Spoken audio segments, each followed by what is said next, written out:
Buenos días, queridos hermanos. ¿Cómo están? ¿Todos bien? ¿Sí? Qué bueno. ¿Me escuchan bien? Ya, qué bueno.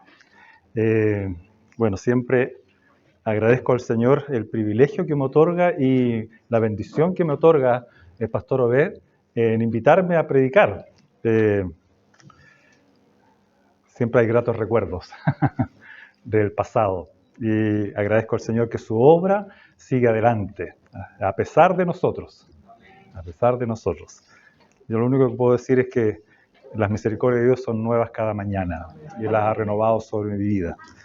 Indigno soy de estar acá, solo la gracia del Señor me sostiene. Así que vamos a ver lo que el Señor puede decirnos a nosotros en este día, a cada uno, partiendo por mi propia vida y también a ustedes, Dios mediante. Me alegro ver visitas también, siempre es bueno. Vengo con la bendición del pastor de la iglesia mía, así que él sabe que estoy aquí por si acaso.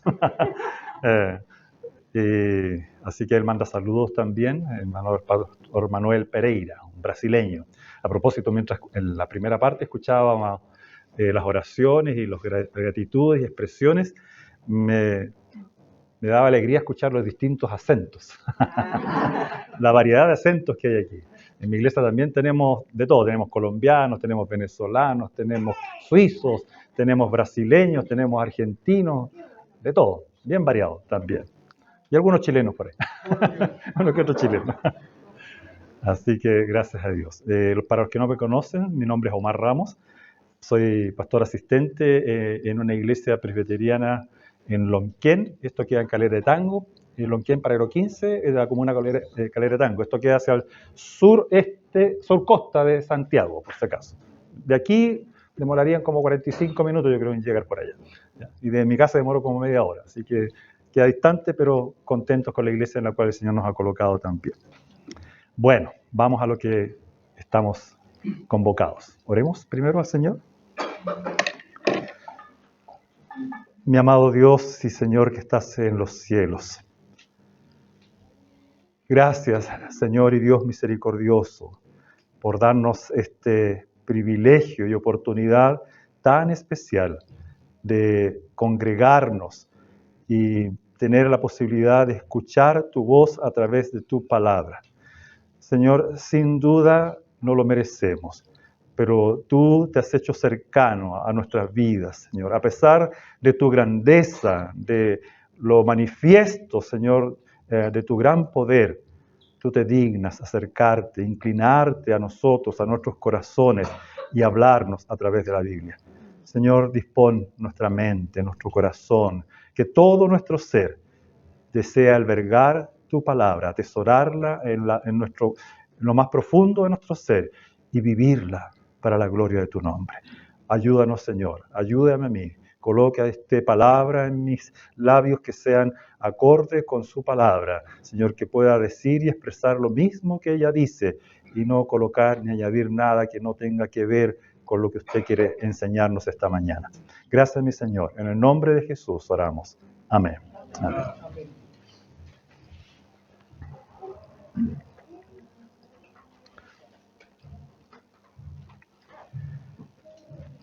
Hace un par de meses, en lo personal, fui golpeado por una noticia muy lamentable, muy triste, que golpeó mi corazón y la de varios otros líderes de la denominación donde yo trabajo.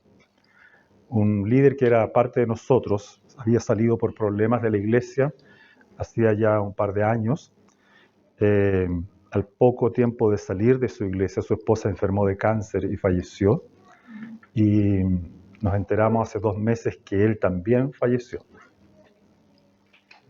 Lo más triste no es que uno muera, lo más triste es la forma en que a veces uno muere. Y fue lamentable la forma en que él murió, y lo más triste es lo que había detrás de todo esto, porque él no salió bien. Él salió peleado y enojado con todos, expresándose mal de todos, incluso de quien ustedes están escuchando ahora. Y para mí fue triste porque fue uno de los últimos quienes llamó.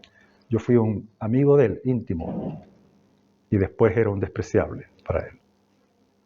Albergó tanto odio en su corazón que murió sin recibir perdón ni pedir perdón. Y cuando nos enteramos de eso con varias personas en mi casa, con mi esposa, nosotros estuvimos como una semana acongojados realmente, tristes en nuestro corazón. Cada cierto tiempo yo lloraba, como pasaba el hermano B, de repente aparecía llanto, porque el saber que él no se reconcilió con nadie manifiesta que algo había, ¿no es cierto?, en su corazón. Algo que no debía albergar y no debe albergar, querido hermano, ningún hijo de Dios, ninguna persona que profesa ser llamada hija de Dios o hijo de Dios. Por esta razón, quisiera, hermanos, expresar algunas cosas que creo son relevantes para tener presente en nuestro corazón. Porque si hay algo que los cristianos a veces lamentablemente dejamos pasar, es que no somos conscientes de la inconsecuencia o incongruencia con la cual vivimos. A veces manifestamos estar a lo mejor convocados en este lugar, yo veo sus rostros, ustedes ven el mío, cantamos, oramos, ¿no es cierto?, manifestamos gratitud al Señor, pero a veces vivimos vidas dobles. O de alguna manera la simiente del rencor o de la odiosidad se va albergando en nuestros corazones. La carta a la cual que manda Juan a la iglesia, ¿no es cierto?, a la cual él estaba pastoreando o había pastoreado, nos enseña que había un peligro latente en la iglesia que él necesitaba corregir, que necesitaba exhortar, necesitaba amonestar y llamar la atención de sus hermanos, a los cuales ustedes cuando leen la carta varias veces, porque ya Juan es anciano, se va a expresar con tanto cariño, diciendo siempre hijitos, queridos. No es un hombre que está retando, no es un hombre que está llamando la atención, ¿no es cierto?, o gritándole a las personas, sino que se expresa, pero no por eso sin autoridad, pero con mucho cariño, con la mansedumbre y la humildad con la cual muchas veces Cristo se expresaba, ¿o no? ¿Sí o no? Había personas con las cuales él compartía que nosotros las habríamos ¿qué hecho? Cortamos cabeza, ¿no es cierto?, con algunos. Pero él no, de alguna manera, ¿no es cierto?, a no ser que fueran rebeldes y contumaces, cuando ocurrió la cosa en el templo, ¿verdad?, que sacó un látigo, casi siempre sus expresiones, ¿no es cierto?, eran ¿qué cosa? Cariñosas, afectivas, llamando al pecador a que se arrepienta. Bueno, Juan va a hacer lo mismo en esta carta, y lo va a hacer, y es una carta exhortativa a una iglesia. Nótese esto, no es al mundo, es a la iglesia de Cristo. Y en esta iglesia había un problema. En aquella época había un movimiento filosófico muy fuerte que era conocido como el movimiento gnóstico. ¿Han escuchado hablar sobre eso? A lo mejor el pastor Obed les ha enseñado alguna vez sobre esto. Y los gnósticos tenían esta incongruencia. Pensaban ellos que podían con su cuerpo expresarse de la manera que quisieran porque esto no iba a afectar ¿qué cosa? A su espíritu. Que su alma iba a quedar incólume, sin ser tocada. ¿Ya? Y este tipo de movimiento gnóstico estaba en varias iglesias. Por ahí Pablo también en Romanos decir, pecaremos para que la gracia, por ejemplo, abunde. Había personas que tenían la idea de que, bueno, la gracia del Señor es tan grande que yo puedo darme el lujo de ¿qué cosa? De pecar y hacer lo que yo quiero porque total eso no me va a afectar. No va a pasar. El Señor me va a seguir amando. Y hermanos míos, aquí en esta carta Juan también va a expresar algo similar a los hermanos de su iglesia, porque estaban en este peligro de vivir, ¿no es cierto?, esta ambivalencia de no vivir el cristianismo como Dios lo demanda. Nos encontramos, por lo tanto, en esta sección de la primera carta de Juan con uno de los temas recurrentes de Juan. ¿Cuál va a ser? El amor. ¿Ya? El amor. Esta es la segunda vez que Juan hace mención de esta temática en esta carta. Algo que ya había mencionado, y acompáñenme, en 1 Juan capítulo 2, versículos 9 al 11, por ejemplo, donde él dice lo siguiente. 1 Juan 2, 9 al 11. El que dice que está en la luz, ¿y qué hace? Y aborrece a su hermano, está todavía en tinieblas. Y después dice, el que ama a su hermano, por el contrario, permanece en la luz. Y en él, dice, no hay tropiezo. Pero el que aborrece, vuelve a decir otra vez, a su hermano, está en tinieblas. Y anda en tinieblas. Y no sabe a dónde va, porque las tinieblas le han cegado los ojos. ¿Es posible llegar a aborrecer a un hermano en la iglesia? Parece que sí, ¿verdad? Parece que potencialmente podemos llegar a este tipo de actitud. Juan, por lo tanto, va a insistir, queridos, que el amor es la manifestación evidente de la comunión del creyente primero con Dios, pero también con otros creyentes. Y la prueba más importante de una fe genuina. Es decir, si yo digo que realmente creo en el Señor, no puedo vivir en esta incongruencia de decir que amo a Dios y aborrezco a ¿quién? A mi hermano. En el Evangelio de Juan, capítulo 13, versículo 35, nuestro Señor Jesús dijo, parafraseando, de este modo todos sabrán que son mis discípulos si se aman los unos a los otros. Hermanos, y el amor cristiano, también va a decir Juan en su Evangelio, va a ser el testimonio evangelístico más poderoso hacia quienes, a los de afuera. Si ustedes se aman los unos a los otros, van a saber todos que estos sí son, ¿qué cosa? ¿Hijos de quién? De Dios. He estado junto a unos hermanos creando un distintivo, un logo para una página web. ¿Por qué dirán ustedes? Bueno, tenemos un pequeño emprendimiento con mi esposa, queremos empezar, ¿no es cierto?, a ofrecer libros de buena calidad y algunos otros materiales para subsistir, ¿ya? Algo que tomó tiempo e ingenio en esto fue la creación de este distintivo o de este logo. ¿Y por qué? Porque un distintivo o un logo es la imagen que se proyecta hacia fuera, ¿verdad? Por ejemplo, ustedes tienen aquí, bueno, ahora está esto, ¿verdad? Si la gente ve esto, va a decir, ah, sí, yo sé dónde son esos hermanos. ¿Ya? Y van a decir con alegría, espero, ¿verdad? ¿No es cierto? O hay alguien que esté diciendo, ah, sí, los conozco. Espero que no. Bueno, por ejemplo, uno dice Coca-Cola, y ustedes ya saben, ¿no es cierto? La imagen está aquí, la retina, ya metido, ¿no es cierto? Ya sabemos. Y así podríamos seguir con otras instituciones, por ejemplo, los logos de los equipos de fútbol, las banderas de los países y todo lo demás. Tengo un nieto que es fanático del deporte, de 8 años. Y se sabe las banderas de todos los países y se sabe también las estadísticas de cada equipo de fútbol, los logos, sabe dónde juega cada jugador y todo lo demás. Él no es bueno para la pelota. Yo creo que él va a ser relator deportivo o algo así. Pero tiene fijaciones cada cierto tiempo y se aprende cosas, pero una memoria que yo digo, ¿de dónde saca esto? Él no debería estar jugando en el arco, tata, me dice. ¿Por qué? Le digo yo, porque la media de él es muy baja, dijo. ¿Ya? Está mejor este otro arquero, este debería colocarlo en ¿Para qué queremos a Berizzo entonces? Contratémoslo. Bueno, la cosa, hermanos míos, que para eso sirve un logo. Entonces, cuando hablamos, hermanos, de un grupo de creyentes, de una iglesia, ¿cuál creen ustedes que es su distintivo de acuerdo a Juan 13:35? ¿Cuál es? El amor, pues, tan simple como eso. El amor va a ser lo que va a distinguirlos de todos los demás en esta sociedad. Como es sabido por todos, y esto es triste también de recordar, estamos viviendo tiempos difíciles, tiempos inciertos. La guerra en el Medio Oriente entre israelitas y las fuerzas de Hamás ha vuelto a tensionar la escabullida, ¿no es cierto?, paz que todo el mundo anhela. El odio manifiesto y declarado con todas sus fuerzas ha dejado una estela de muertos que no ha discriminado entre hombres, mujeres y niños. A la fecha, estaba leyendo, van más de 11.500 muertos. Más de 11.500 muertos, hermanos. ¿Cómo detener esta manifestación de maldad en nuestra sociedad? Como cristianos, nosotros creemos firmemente que solo el mensaje del Evangelio, con todo el poder inherente que éste tiene, es lo que puede reconciliar al ser humano con Dios y con otro ser humano.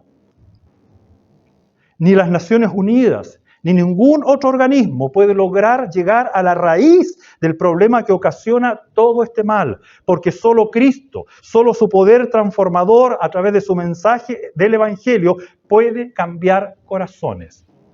Pero cuando éste verdaderamente llega a tu corazón, cuando tú lo albergas y lo practicas en tu corazón. Esto me lleva a recordar una instancia vivida por un amigo y pastor que ustedes conocen, ¿ya? Estuvo hace poco con ustedes. Hablaba medio raro. ¿Quién sería? Muy bien, el pastor Jaime, ¿no es cierto? Él, capaz que el pastor Robert lo ha contado, o el mismo Jaime lo ha contado. Yo recuerdo siempre esta anécdota, porque él se encontraba visitando una iglesia en Israel, ¿ya? Y justo le tocó ese tiempo en el que había un encuentro anual entre creyentes judíos y creyentes palestinos, ¿ya? Y él me dijo, ¿no es cierto?, ver una escena como la que vi en que veo fusionarse en un abrazo afectuoso a creyentes israelíes y palestinos que por siglos se han odiado, pero que ahora por el amor de Cristo derramado en sus corazones se manifiestan un amor tan intenso los unos para los otros, me decía, es algo que emociona hasta las lágrimas. Hasta las lágrimas. Queridos, a la luz de esta introducción y por medio de las Escrituras, quiero sentar las bases y describir lo que es el verdadero amor cristiano. ¿Van conmigo? ¿Sí? Vamos entonces. Primero, si quieren anotar, ¿por qué amarse los unos a los otros es un mandamiento? Este es mi primer punto. ¿Por qué es un mandamiento? Regularmente cuando uno piensa, ¿no es cierto?, en el amor, ¿en qué piensa? ¿Ah? Sí, en la pareja, pero piensa, ¿no es cierto?, en cositas en la guatita, ¿verdad? Cuando ves a la persona que amas, estrellita y corazones saliendo de los ojos y todo ese tipo de cosas, ¿verdad? Regularmente lo asociamos con un sentimiento intenso, ¿sí? Bueno, cuando Juan nos dice en este versículo 11, este es el mensaje que han oído desde el principio, que nos amemos los unos a los otros, nos está recordando ese mensaje antiguo y básico, pero también nuevo y profundo del Evangelio. Y este es que el amor debe caracterizar la relación de los creyentes entre sí.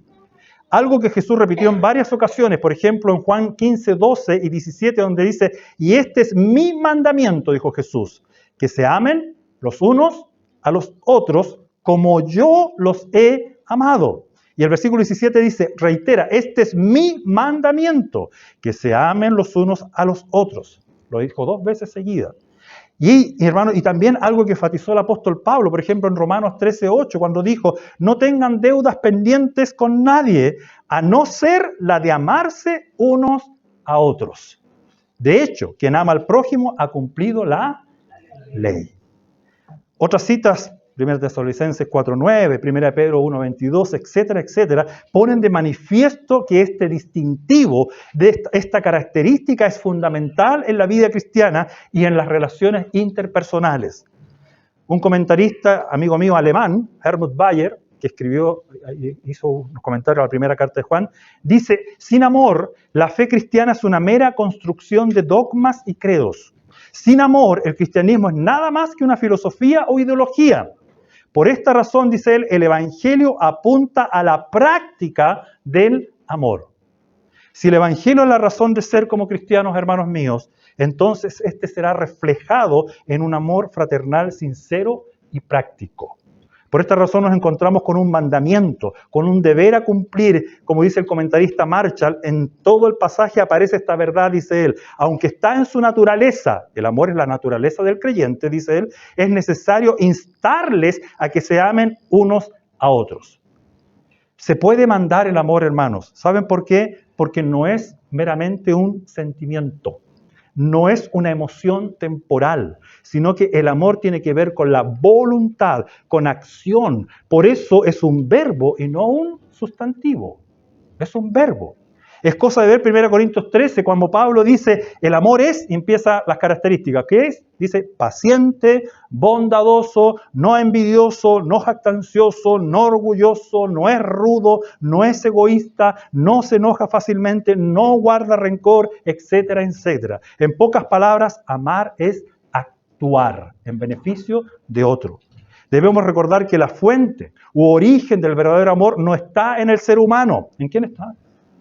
En Dios, como dice Romanos 5:5, porque Dios ha derramado su amor en nuestros corazones por el Espíritu Santo que nos ha dado. Hermano, antes de Cristo, amar verdaderamente no era propio de nuestra naturaleza. Teníamos un amor y muchas personas siguen teniendo un amor distorsionado. Un amor que es más deseo que realmente amor verdadero. Un amor, ¿no es cierto?, que es más pasional, emocional, etcétera, fluctuante, producto de lo mismo que lo que es el amor descrito en las Escrituras. El amor bíblico es un verbo, se conjuga. Yo amo, tú amas, él ama. No dice, ¿no es cierto?, si quiero te amo, si quiero no te amo. No se expresa de esa manera la Escritura.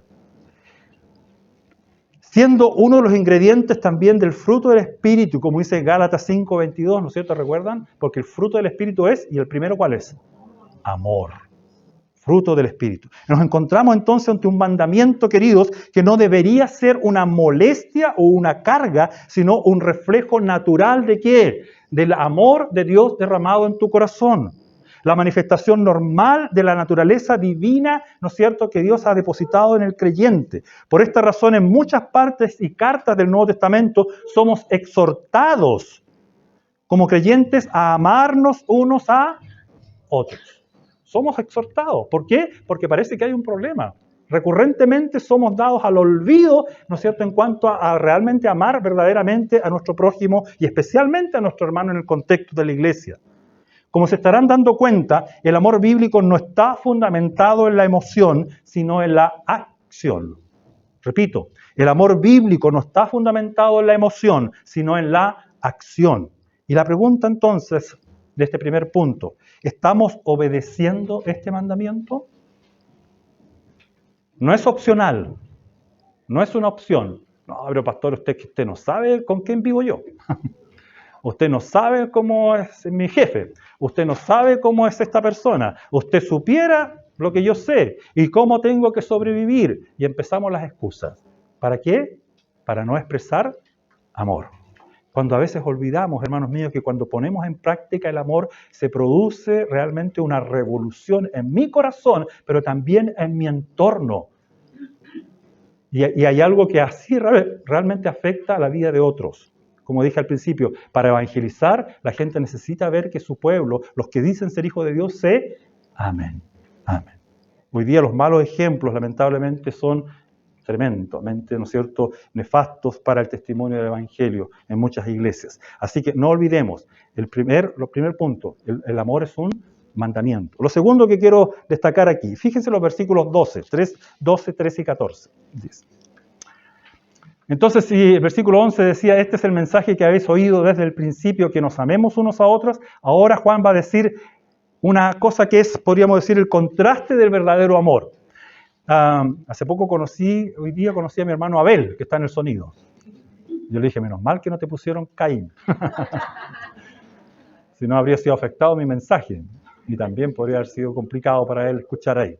Dice, no como Caín, que era ¿de quién? Del maligno. ¿Y qué hizo? Uy, hermanos míos, ojo con esto. No solamente podemos, lamentablemente como cristianos, llegar a odiar a alguien. Inclusive podríamos llegar ¿a qué? A matar a alguien. ¿Y por qué causa le mató? Dice Juan. Porque sus obras eran malas y las de su hermano, dice versículo 12, justas. 13. Hermanos míos, por lo tanto, no os extrañéis si el mundo os aborrece. Versículo 15, saltemos en el 14. Todo aquel que aborrece a su hermano, ¿qué es? Homicida. Y aquí, mire, el odio no solamente se puede concretizar en un acto concreto fatídico de matar a alguien físicamente, sino la Escritura dice que ya, si yo aborrezco a mi hermano en mi corazón, ya soy considerado, ¿qué cosa? Un homicida. Y sabéis que ningún homicida tiene vida eterna, permanente en él. Aquí, como contraejemplo, Juan nos dirá que el odio del mundo, cuyo prototipo es Caín, nos ilustrará lo que no es amar verdadera o sinceramente. Caín es el primer caso de odio fraternal en la historia, queridos. Sin duda, un mal modelo para nosotros los creyentes. ¿Cómo se evidenció su falta de amor? Por sus acciones, por sus actos. Sus obras manifestaron su verdadero carácter, lo que había en su corazón, aunque por fuera parecía piadoso, porque cuando Dios pidió una ofrenda, ¿qué hizo Caín? Llevó una ofrenda, pues. Sí, la entregó y la puso al altar. Y los testigos de la época, aunque era solamente su hermano seguramente, si hubiera habido más testigos, sí, se ve un buen hombre, ¿verdad? Sí. Pero por dentro, la historia dice que lo carcomía el odio, manifestando que su relación o parentesco era ¿con quién? No con Dios, con el maligno, con el propio Satanás, como nos indica el versículo 12, llegando a su clima con el asesinato de su hermano Abel. Recordemos que Juan en su Evangelio, en Juan 8:44, nos dice que Satanás es un asesino desde el principio. Es el primer asesino. Así que la influencia en Caín era de Satanás mismo. Esto debería, querido, ser un fuerte llamado de atención y análisis de nuestro estado espiritual el día de hoy.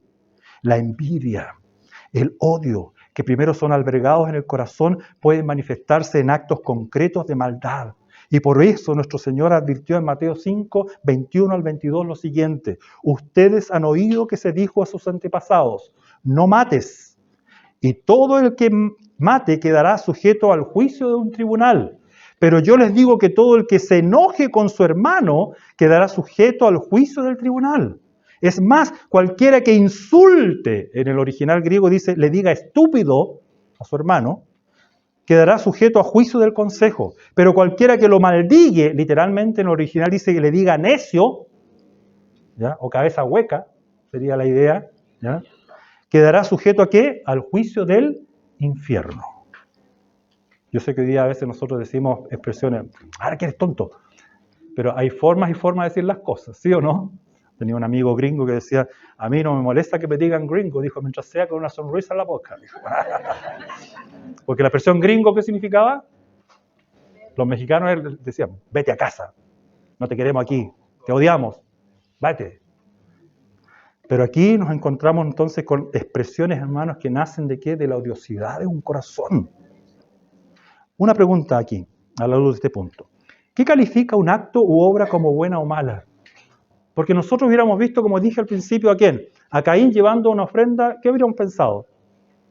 Está bien, ¿no es cierto? No hay problema. ¿Y Abel también? Perfecto, no hay problema. Pero ¿qué califica un acto como bueno o malo? ¿Cómo puedo saber si yo la ofrenda que hoy día entregué acá, la entregué realmente por amor a Dios? Y no la entregué para ser visto. Y no la entregué albergando en mi corazón odio hacia alguien en particular. Porque el acto es fácil. ¡Pum! ¿Pero cómo? Desde el punto de vista cristiano, hermanos, son dos cosas que manifiestan que estamos actuando correctamente como hijos de Dios. Primero, la motivación con la cual entregas algo. ¿Qué te motivó? ¿Cuál fue el motivo? Y, en segundo lugar, los hechos en sí según la Biblia. Es decir, tampoco somos mandados a hacer algo que no está en las Escrituras, porque la Biblia es nuestra regla de fe y práctica. ¿Y sabe por qué lo digo? Ayer me invitaron a bendecir a una pareja que cumplía 25 años. No son cristianos, eran católicos, ¿ya? Pero el alcalde de Calera de Tango necesitaba un pastor, así que ya, vamos, y le dije, ¿por qué no aprovechar testimonio? Y de hecho prediqué un poco el Evangelio e hice una ceremonia que fue muy emotiva realmente, fue agradecida por toda la familia que estaba allí. Pero mientras conversaba con la gente tenía una mezcolanza de cosas, de creencias, ¿ya? Estaban regalando un anillo con un arbolito para la suerte. Pero ellos muy católicos, ¿ya? Creyentes se supone. ¿Está mandado en la Biblia algo así o no? No. Usted dirá, ¿tenían mala intención? No, no tenían mala intención, no lo tenían. Pero estaban errados ¿en qué? En sus actos. No estaban haciendo algo según las Escrituras. Entonces, la motivación y los hechos en sí, según la Biblia, determinan si una acción es buena, una obra es buena o mala. No olvidemos, por ejemplo, 1 Corintios 13, 1 y 2, nos advierten que uno puede hacer muchas cosas como hablar lenguas angelicales, tener capacidad de profetizar, entender todos los misterios y conocimiento, incluso fe para mover montañas. Puedo también ser dadivoso con los pobres, hasta sacrificarme, entregar mi cuerpo para ser quemado, dice la Escritura. Pero, ¿puedo hacer esto sin la motivación de qué? Dice la Biblia, qué extraño, ¿verdad? Pero si no tengo amor, dice, de nada me sirve, inútil, ¿no es cierto? Una obra sin contenido, sin gloria a Dios. ¡Wow! Es una advertencia seria para analizar cuáles son nuestros motivos. Una advertencia similar hizo Juan en Apocalipsis a la iglesia de Éfeso por haber abandonado su primer amor. Era una iglesia que hacía un montón de cosas, pero tengo contra ti que muchas de las cosas que estás haciendo las haces sin la motivación de ¿qué? Del amor. Entonces, hermanos, podemos pecar por una motivación incorrecta al hacer cosas, o sea, falta de amor, y por hacer cosas no mandadas por la Biblia, arguyendo que lo hacemos por amor. Por amor podemos adulterar, supuestamente. Algunos dicen, no, es que yo la amaba. ¿Ya? Algunos hasta han mentido por amor o roban por amor, y en la Escritura hay casos como ese, llamándoles de atención. Gálatas 6:7 nos advierte, no os engañéis, ¿no es cierto? Y Pablo en Romanos, Pablo en Corintios dice, esto eran ustedes. Ustedes antes mentían, ustedes eran adúlteros, pero ya no lo son o no deberían serlo. Y les exhorta y escribe esta carta porque parece que algunos estaban haciendo como vista gorda la Biblia y seguían practicando ciertos pecados. En la iglesia de Corintios había, ¿no es cierto?, un hijo que estaba teniendo relaciones con su madrastra a vista de toda la iglesia y nadie le decía nada. Y según los hermanos, qué buen hermano es, ¿no es cierto? Lo queremos, simpático este joven. Y ella también. No importa, ¿no es cierto? Sí. Dios no puede ser burlado. Él no puede ser engañado. Todo lo que yo siembre, eso voy a cosechar. Entonces, hermanos, mi segunda pregunta o el segundo análisis, el contraste del verdadero amor, ¿entendemos realmente en qué lado estoy?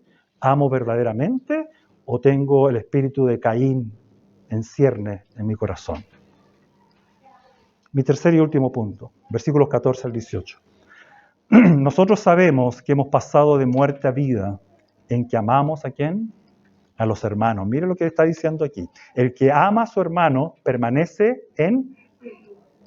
El que no ama a su hermano permanece en muerte. Versículo... Sigo adelante. Todo aquel que aborrece a su hermano es homicida, y sabéis que ningún homicida tiene vida eterna permanente en él. Y en esto hemos conocido el amor en que Él puso su vida por nosotros. También nosotros debemos poner, ¿qué cosa? Nuestra vida por los hermanos. Pero el que tiene bienes de este mundo y ve a su hermano tener necesidad y cierra contra él su corazón, ¿cómo mora el amor de Dios en él? Hijitos míos, no amemos de palabra ni de lengua, sino de hecho y en verdad. ¿Cuál es la evidencia de verdadero amor, entonces? Después de esta intercalación que acabo de mencionar, donde Juan nos presentó el contraste del verdadero amor, Juan seguirá con su tema principal, es decir, el amor fraternal manifiesto. Juan nos dice que el mundo no entiende ni sabe practicar el amor. En cambio, nosotros, como dice el versículo, al inicio del versículo 14, en este caso, la persona que vive en rectitud en Cristo se caracteriza, dice, por el amor y no por el resentimiento. Nosotros sabemos que hemos pasado de muerte a vida, en que amamos a los hermanos. Hermanos, la evidencia, y esto es importante, por favor, la evidencia de la salvación se da cuando amamos a nuestros hermanos. Es la manera de haber pasado o de reflejar que hemos pasado de qué cosa? De muerte a vida, que hemos salido de las tinieblas y sido trasladados ¿a dónde? A la luz de Cristo. La conversión de una persona, queridos, es un cambio radical, maravilloso, profundo. Pablo dice en Colosenses 1:13 que Él, Cristo, nos libró del dominio de la oscuridad y nos trasladó al reino de su amado Hijo. Es ese ambiente en el cual ahora vivimos. Ya no vivimos conforme a los dictámenes de este mundo caído, sino según las reglas del reino de Dios. Y algo similar ya nos dijo en el versículo 14 Juan, y el ejemplo supremo de amor nos fue dado por el propio Jesús también, que en un acto sublime de amor, ¿qué hace? Dio su vida en la cruz por mi pecado. Hermanos, esta es la regla o medida de amor que debemos manifestar por nuestro hermano. No hay otra regla. Yo no amo como ama, me gustaría amar como ama el pastor, o me gustaría amar como ama la hermana X, ¿no es cierto? Me gustaría amar como el hermano ahí. No, tu regla de fe, ¿cuál es? Y de práctica, Cristo. Él es tu norma. A Él hay que mirar y a Él hay que conocer para saber cómo amar. Al matrimonio de ayer, a propósito, yo vengo de matrimonio en matrimonio, porque el viernes celebré una boda a dos jóvenes, recién comenzando. Y ayer sábado celebraban 25 años. Y yo destaqué en ambas bodas, les dije, hay un ejemplo supremo y profundo a imitar. Y que nos hace ver que el amor es algo mucho más profundo, ¿no es cierto? Y mucho más grande que los meros sentimientos o pasiones que tenemos los seres humanos. porque está reflejado en el hecho de que el matrimonio es un reflejo de la relación entre Cristo y ¿quién? Y su iglesia, a la cual Él amó y ¿qué hace? Se entregó, dio su vida por ella. Ese es nuestro ejemplo a seguir, nuestro modelo, no hay otro. Ahora, en los versículos 17 y 18, Juan dará incluso ejemplos de algunas cosas prácticas a realizar y que manifiestan un sincero y verdadero amor. Y aquí muchas veces también hemos fallado. El versículo 17, Juan dice en pocas palabras que el amor ve las necesidades del hermano sin que éste haya de pedir siquiera y da lo que puede para socorrer ¿a quién? A su hermano. ¿Alguna vez has puesto en práctica esto en tu vida? Leí cuando era muy joven y todavía tengo ese libro, El secreto espiritual de Hudson Taylor. Lo tengo arrugado, viejito, eran libros pequeños, de tipo bolsillo, con hojas como de roneo casi. Y ahí está el pobre, todavía sobrevive. Y me impacta ese libro cada vez que le echo una miradita, porque hay un relato en una ocasión cuando Hudson se había quedado sin plata a fin de mes y su jefe, que era un médico, a quien le ayudaba un médico, no le había pagado. Ya estamos hablando del año 1800. No le había pagado. Entonces, y justo lo mandan a buscar una familia, una hermana pobre, que tenía, digamos, que quería conversar con alguien, que oraran por él. Entonces él parte y llega donde esta familia, un barrio muy pobre, entra en una casa ahí, piso de barro, paredes ahí todas húmedas, y está la mamá ahí con varios niños ahí en el suelo. Y él conversa con ellos, los alienta, ora y todo lo demás. Y cuando va saliendo de la casa después de la visita, ¿no es cierto?, una voz golpea, ¿no es cierto?, le habla fuerte a su corazón. Hudson, entrega los chelines que tienes en el bolsillo. Mira, para todos lados. No, pero son los últimos. Con esto voy a tener que terminar estos días antes que me paguen, si es que me pagan. Señor, tú sabes que no tengo más. Hudson, entrega los chelines que tienes en el bolsillo. Después de una lucha constante, ¿no es cierto? Con esa conciencia ahí que lo acosaba, mete su mano con ojos cerrados y con dolor, toma las monedas y se las pasa a ella. Se las entrega. Dice que en ese momento sintió una paz en su corazón, ella no sintió incertidumbre ni angustia. No sabía cómo iba a terminar los días con comida, porque no tenía ni para comer, nada. Así que vuelve otra vez a su casa, duerme esa noche sin poder haber comprado ni un pancito, nada, y al día siguiente se levanta, va a su trabajo otra vez, ¿no es cierto?, se encuentra con el médico, ahí era el día viernes, ¿no es cierto?, y pensó, seguramente hoy día me va a pagar, así que ya estamos ahí. Pero termina el día y el médico se va, y Hudson no le quiere decir nada porque va a estar llamado en aquella época. Ya, te dijo, bueno, ya. Hudson, tú cierras, por favor. Sí, yo voy a cerrar, doctor. Tocó la puerta, cerró y cabizbaja otra vez diciendo, ¿y ahora qué hago? ¿Qué voy a hacer para comer? Así que estaba caminando por el pasillo, dice, mientras se iba del trabajo, y de repente ve que el médico viene corriendo. Le dice, Hudson, me acabo de acordar algo. Yo no le he pagado, ¿verdad? No, le dice, no. Aquí tiene, tome. ¡Pah! Y le da su salario. Y dice, y mi corazón vuelve a rebosar de gozo y alegría por la fidelidad de Dios para sostenerme. ¿Se han encontrado en esa condición alguna vez? Hoy día siempre estamos pensando, no, tengo que tener suficientes recursos para ayudar yo, y apenas subsisto yo, así que quiero estar preocupándome de otros. ¿Ya? Pero la Biblia, hermanos míos, enfatiza y hace un llamado urgente a dejar de lado nuestras actitudes egoístas, tan características de nuestra naturaleza humana, y actuar en favor del necesitado. Porque si hay un contraste a lo que es el amor, hermanos míos, no es tanto el odio. El odio es la manifestación contraria de amor. Pero lo opuesto en realidad a amor es orgullo, es egoísmo, es no querer dar y solamente querer, ¿qué cosa? Recibir. Como conclusión, Juan se dirigirá a sus lectores, como siempre lo ha hecho, con un afecto entrañable, pero no por eso, como dije al principio, carente de autoridad, y realizará una reclamación importante que tiene que ver con la realización y manifestación práctica del amor.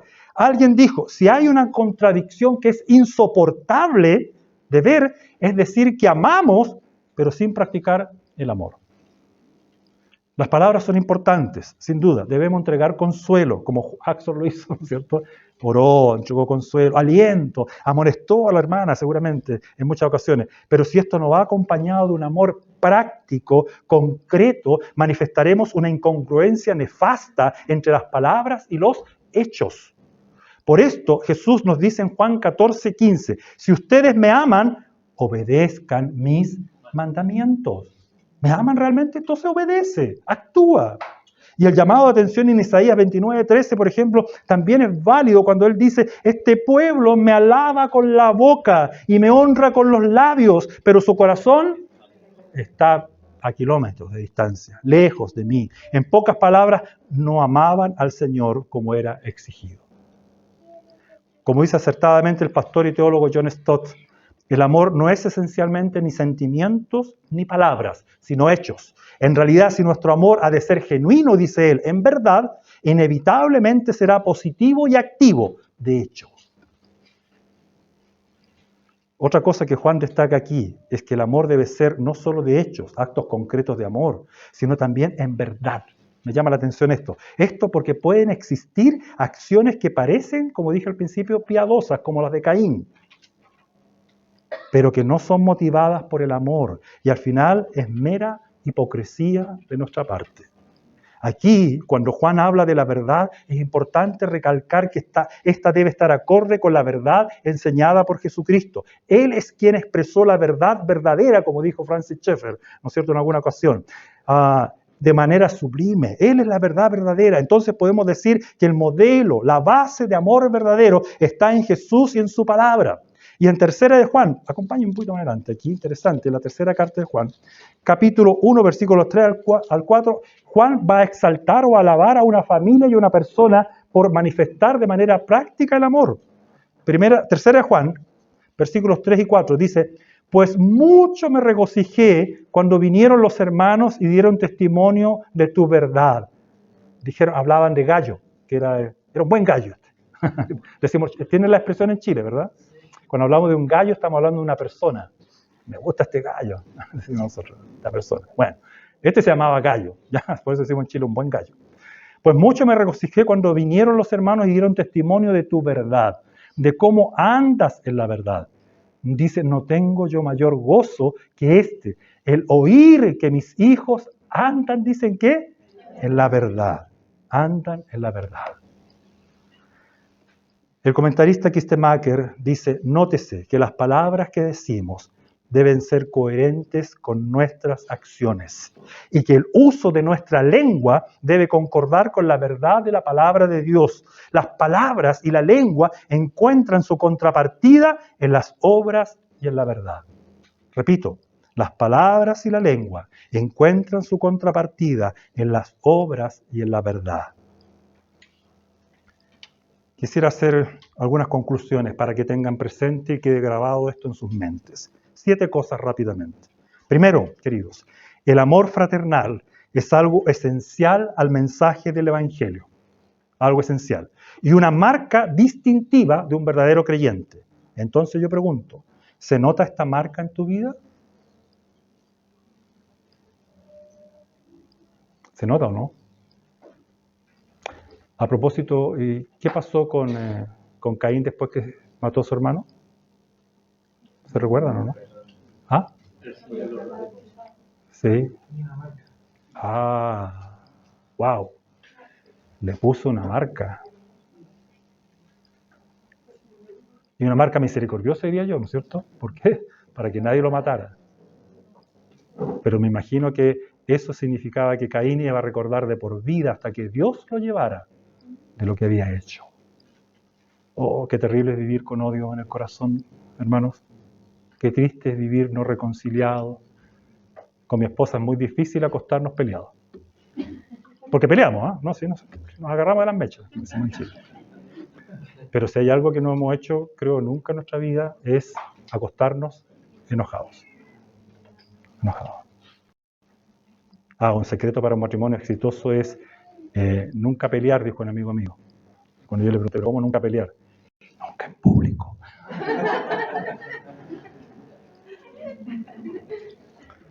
El amor, hermanos míos, el amor cubre multitud de pecados. Segunda cosa, para tener presente, somos llamados o mandados a amar, ya que el amor no es meramente un sentimiento, sino una acción a realizar.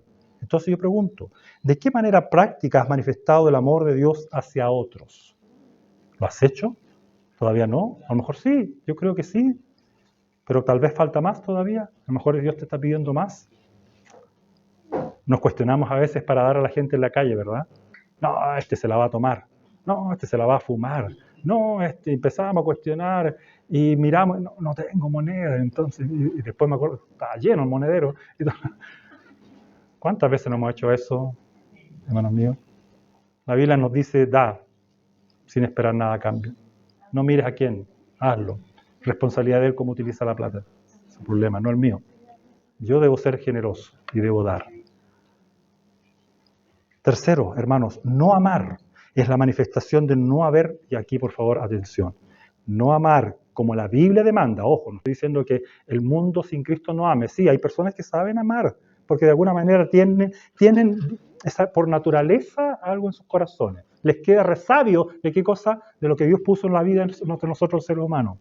A veces el mundo hace lo que por naturaleza, ¿no es cierto? Está inculcado ya allí, puesto. No amar es la manifestación de no haber nacido de nuevo o de estar en pecado, si soy cristiano. Si tú tienes albergado odio en este momento en tu corazón, analiza y pregúntate, ¿soy verdaderamente un hijo o una hija de Dios? Y si tú dices, no, si yo soy un hijo, entonces ¿por qué tienes ese resentimiento, esa odiosidad hacia alguien? Hermanos, si hay algo de esto, es necesario de forma urgente arrepentirse ahora. Cuarto, odiar, queridos, como contraposición a amar es vivir peligrosamente, lo cual puede ocasionar un serio daño a nuestra propia vida y a la vida de la iglesia de Dios. ¿Cuántas iglesias nos han dividido por rencillas y odiosidades? Dios nos ayude a no ser piedra de tropiezo para nadie. En quinto lugar, en Cristo, queridos, encontramos la manifestación y el modelo a imitar del verdadero amor, quien se dio por nuestro pecado en la cruz. Nosotros le amamos a Él porque Él nos amó primero. Dice la Biblia, ¿no es cierto?, que Él nos dio vida cuando estábamos muertos en delitos y pecados. Nos amó incluso estando en, ¿qué cosa? En pecado. Él no esperó que nos pusiéramos corbata, ¿no es cierto?, hiciéramos una limpieza de cuerpo, de presentación. Ahora te recibo. No, ya te amaba, ya me amaba. Y por eso ese impulso de ese amor salvador, ¿no es cierto?, caló profundamente en tu vida y en la mía. Y hoy día somos lo que somos. Sexto, entre el dicho y el hecho, mucho trecho, ¿verdad? Dice el dicho, tengamos cuidado, hermanos, de vivir hipócritamente, diciendo que amamos, pero no practicando el amor con hechos verdaderos. Cuidémonos de eso. Y por último, en palabras de un joven pastor, algunas cosas me han llamado la atención de él, llamado Itiel Arroyo, él dice, amar significa sacrificio. Jesús, dice, al morir en la cruz por amor a la iglesia, nos enseña que amar es buscar el bienestar de la otra persona por encima del bienestar personal. Hermanos, cuando uno practica el amor de esa manera, es interesante cómo se van dando cambios en mi propio corazón, en mi propia vida. Hay personas que yo sé dan ganas de, como dije al principio, darle un par de correazos. Unas pelas, como dicen los venezolanos, ¿no es cierto? Pero ¿qué pasa, hermanos míos? Pero la Biblia dice que cuando lo ponemos en práctica el amor, los cambios se dan. Jesús manifestaba amor a pecadores, se sentaba a comer con ellos, ¿no es cierto? Lo miraban. Yo siempre me sorprendía de eso.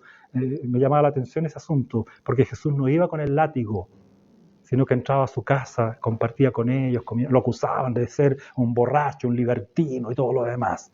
Pero lo que estaba haciendo era compartir el evangelio transformador a una sociedad que vivía en pecado, a una sociedad que no sabía amar.